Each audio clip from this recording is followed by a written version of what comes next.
Well, welcome back to the podcast, ladies and gentlemen. Today's guest I've known for a number of years, back to our early elementary school days. It's somebody who brings a lot of energy, a lot of wisdom into whatever he chooses to involve himself in. Um, he runs in a number of circles in the Jackson, Michigan area, whether it be the collegiate level at Jackson College, whether it be in law enforcement, city of Jackson, or even within maybe the gym circles while he's getting a quick workout in. It's my pleasure to welcome a longtime friend, Chris Simpson, to the podcast. Chris, welcome to the pod. Tim, thank you so much, man. Good morning to you and everybody else, man. It is certainly a pleasure to be here this morning. Chris, as we were talking about earlier, my wanting to do these podcasts was for the fact that everybody's got a story, and you definitely do. And in the things that you've been involved with over the years in Jackson and Jackson County, South Central Michigan, kudos to you, man. Thank you so much. Thank you. Absolutely. And my story is simple. Nothing special to me. It's just simple. Well, let's get this going here, Chris. For the folks listening, just share a little bit about who you are and what the folks, at least in the Jackson, Michigan area, might know you for. I try to be a principled person, and meaning I don't vary away from who I am. And I'm Chris Simpson, first and foremost. I have some titles, but I'm not into titles, and they don't define me. And I think that's what keeps me grounded, being a husband, being a father, being a friend, and, a boss of some of my employees as well. But I think I come from an area where I care for people, and that garners their respect. And I think it has given me a lot of accolades over the years. Awesome. Chris, let's go back to your early years, and there's a point to this. I don't always do this. It's not for my selfish wants or anything. I think it lays a good groundwork as to who you are.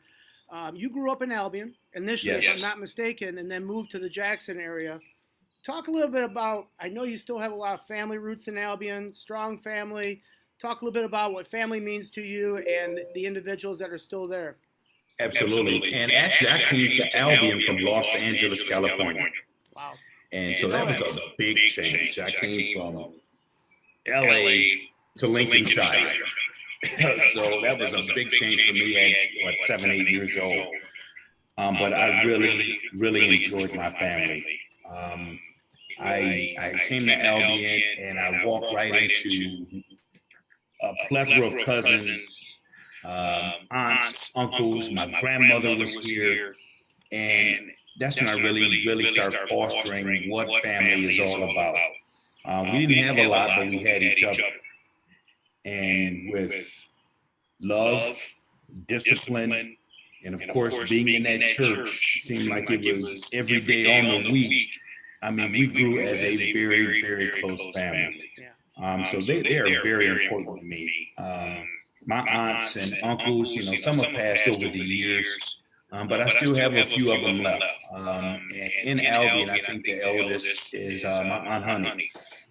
And she is still there, and I still get over there from time to time to see her. My Aunt Vera's still there. My Uncle Eddie is still there. So I still have family members and some assorted cousins that I see on a regular because, Jackson is, as a crow flies, 22 miles away. And, it's easy to get there. And I make sure that I get there to see them and whatever they need. So they took care of me when I was younger. So if they need anything from me, it's always done. Beautiful. Love it.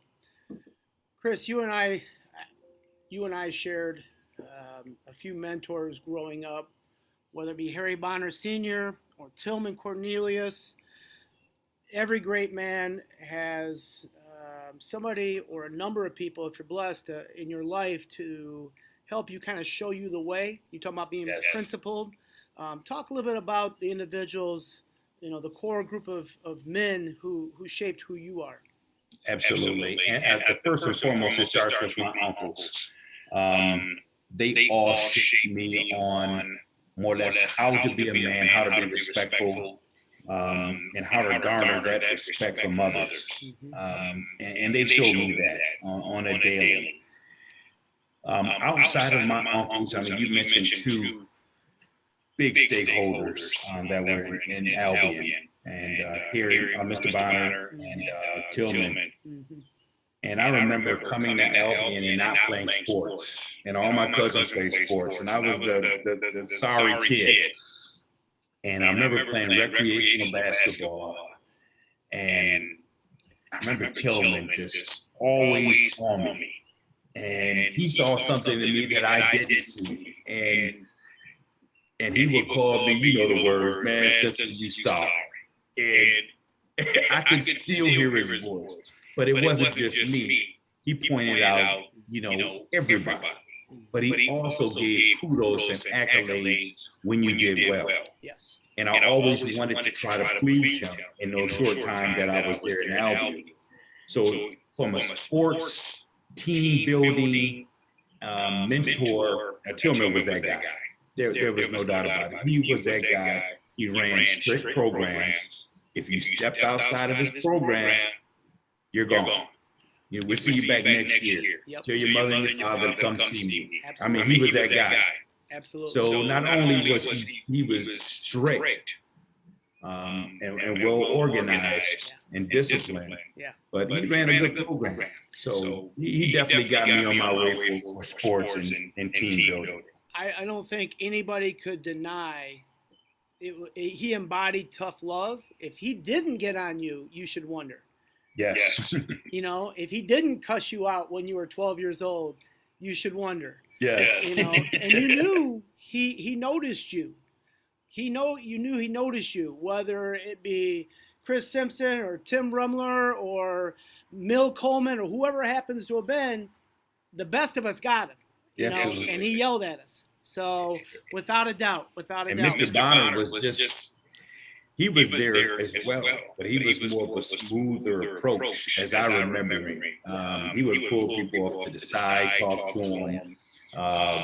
You need to be thinking about this. How's your grades? I mean, I remember him always asking that, how's your grades? You know, and I see where Elgin and Harry Jr. gets it from, because he was always programmed and thought. So I really appreciate those two. And there's many others in Albion that help, you know, who I am today. Chris, let's go into your professional life. You know, a lot of people know you from your law enforcement days. I can't tell you how many people I've come across in education, and, you know, and you come up in conversation. Talk a little bit about how did you enter that field? Were there any other fields that you had considered, and were you in the military, or what brought you to that? You know, it's a couple of things that did. When I was actually a senior in high school, I worked at the Jackson City Police Department through a summer youth program. Yeah. And I was doing painting, moving cabinets, and things of that nature. But I had already planned on going to the military. Okay. So one of the lieutenants, Kent Mauer, saw how I worked and said, hey, do you want to become a cadet and inevitably become an officer? Okay. And I had no ambition at all. I was like, absolutely not. Sure. And I told him I was going to the military. He told me, when you get out and you change your mind, look me up. Yep. 4 years later, I come out of the military. I go to Jackson College. I'm enrolled in business management classes.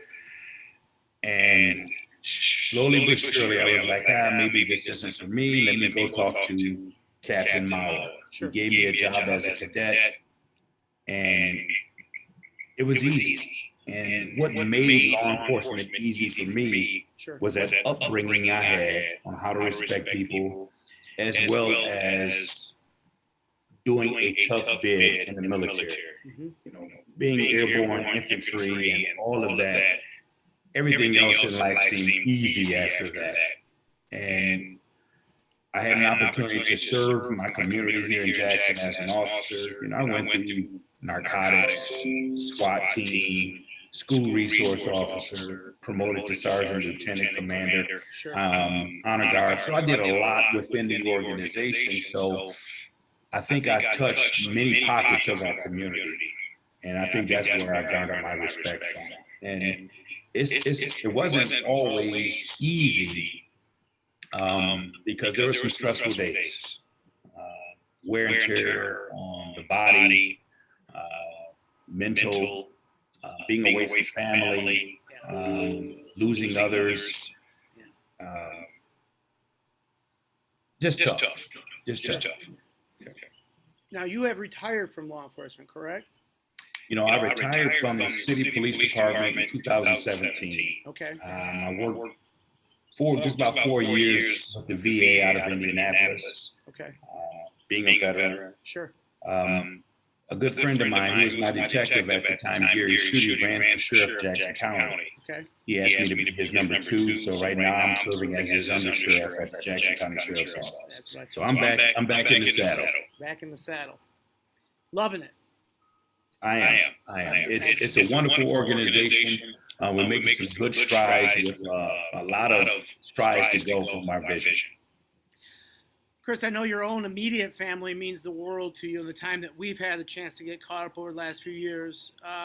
What do you guys like to do? Talk a little bit about your own family, beginning with your wonderful wife. I know she's your rock. Oh.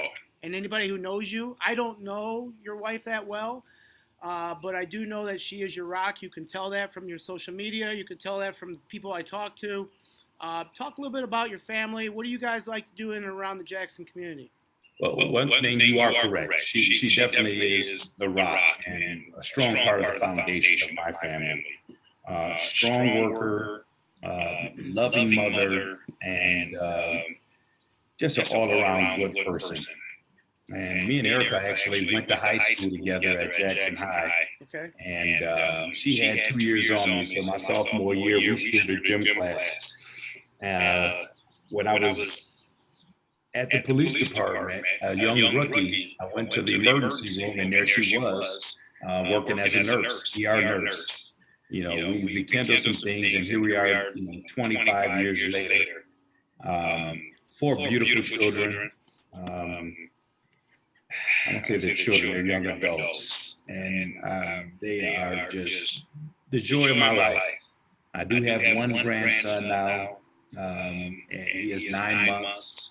So it's good to see the family, grow and evolve. But my 4 children, Ashley is in New York. She's a teacher. My son Kendall, he's into finance. He's in banking. My son Chris is into construction. And my youngest is still in school. She's in her 3rd year medical school right now, soon to be a physician coming up. Wow. So we're busy. But when we get together, oh my goodness. It is fun.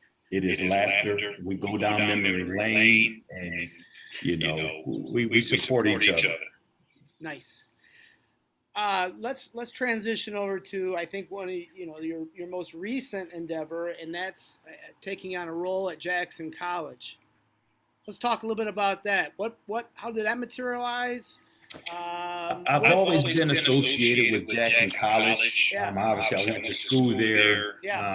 I've done some presentations out there. I knew board members, knew the president. So Jackson College, and at that time, the police department seemed to always run into each other with events. Okay. I was an adjunct professor at Baker College and Siena University, so I was familiar with how higher educational institutions more or less function. Sure. When the past trustee, Mr. Mattine, stepped down, I was approached and asked if I had an interest. And of course I did.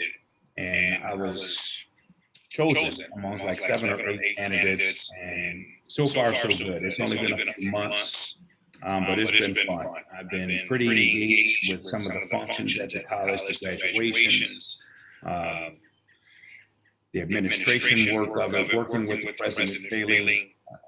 It's been fantastic. It's been busy. Yeah. Real busy. But I think you need a strong board to help guide the president and build that future for the college. Yeah. And right now, in my infant stages, I'm learning a lot, and I'm definitely embracing that vision. Nice. Very, very busy. I know working out keeping in shape is important, right up there. Not only just from health standpoint, but also just a well-being standpoint for you. What else does Chris like to do? I mean, is there anything from grilling out to golf to travel? What do you guys like to do? And you're checking all those boxes, man. And I go right in order. Golf, absolutely. You know, and you remember Lance Bridges. Me and him hasn't got on the course together, but we shout at each other all the time on who's the better golfer. Oh, I don't know. Wow. And you're getting that age where, you know, I'm not picking up a softball bat and running the bases or playing basketball anymore or football. I mean, that's tough to recover once you get injured. So I picked up golf probably 14 years ago. Oh, wow. And I've been on it, and you know, I think I'm getting better every year. But you know, I'm out there. Golf league, I'm golfing at least 4 or 5 times a week. Outside of that, you know, putting stuff on the grill. I mean, I got a couple grills, and I love cooking for my family, neighbors, and friends. We do travel. We just got back from the Bahamas. Last year we went to Aruba. Nice.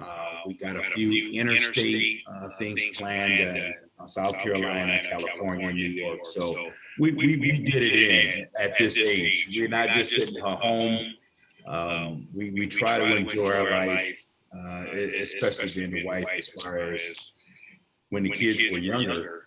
I mean, we were working and they were in school and raising 4 kids with cousins on the side, and it's tough to get away. So we're taking advantage of it right now. So we enjoy traveling. Let's talk about some quick hitting questions here. I know the answers to some of these, but I want to hear it from you. So, favorite sports team? Anything associated with Detroit. Pistons, Lions, Tigers, Red Wings. Anything else is secondary, but and out of all the secondary teams, will probably be the Steelers. Other than that, it's definitely Detroit teams. Go blue, go blue, go blue all day. Even though I've come off of tolerating MSU. My daughter went to MSU. My son went to Western. My other son went to Alabama A&M. My daughter went to Central. So they all spread out. But I'm go blue all day. Nice. With toleration of some MSU. I'll interject. I love your Detroit Lion posts. Oh, man. We're winning this year. This is our year, baby. We are doing it this year. Let's hope. Morning or night person? Or a little bit of both? I am definitely a morning person. I can hang out at night, but regardless of however late I hang out, I am up by 6:30. Weekends included. And I think the military has did that to me, and I'm grateful for it because, you know, I don't like to sleep my days away. I am up and at 'em. If Chris Simpson was to have a great cheat meal day, whether it be off the grill or local cuisine, what's some of your favorite foods? It's definitely number one is off the grill, and number 2 is probably pizza. I love a good pie. Little Clavons maybe or something like that? Yes, indeed. Yes, indeed. Or even what's the place in that Albion? Cascarelli's or Charlie's? Cascarelli's. There you go. So, I mean, I love the pizza, Chicago style. So we'll get up to Detroit and hit a couple places up there. Yeah. So pizza is definitely up there, but barbecue. Chris, with the any new adventures the audience would find interesting coming your way, anything coming down the pipeline that you'd like to share, or pretty much your status quo, everything's good to go for you right now? You know, I like to think everything was good to go in status quo, but it is always a new challenge. If it's not from a college or the sheriff's department or family. So I never sit in still water, more or less. I'm always moving. So I'm sure there's a challenge awaiting. But I'm always a work in progress. When I do get some time, I do like to read. And I like leadership style books. My last one I read was Cool and Powell, Leadership Principles. I mean, I live and die by trying to learn something new, something that I can apply to help somebody else in my organization or mentor them along. because it's not about me or the sign on my door. It's all about, uplifting and inspiring others. So I guess that's where my challenge always lies. What pocket can I affect? Without it becoming all about me, because it never is. Love it.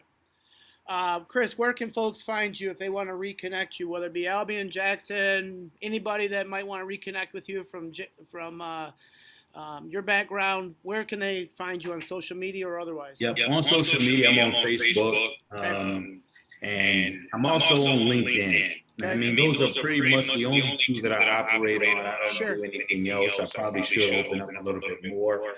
But I've gotten messages from people on both of those sites. Hey, is this a Chris Simpson from Albion or a closed school?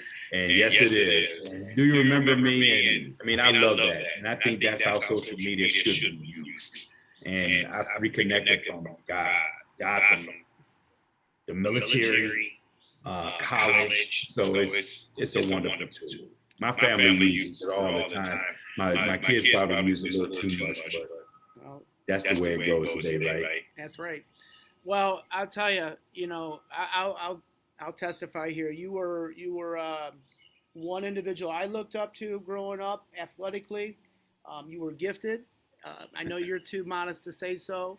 I appreciate our friendship. You had moved away, but we've reconnected the last few years, and it's been a pleasure. It's been a pleasure. You're a testament to your community and your family and your friend base. So, Chris, thank you for joining us today.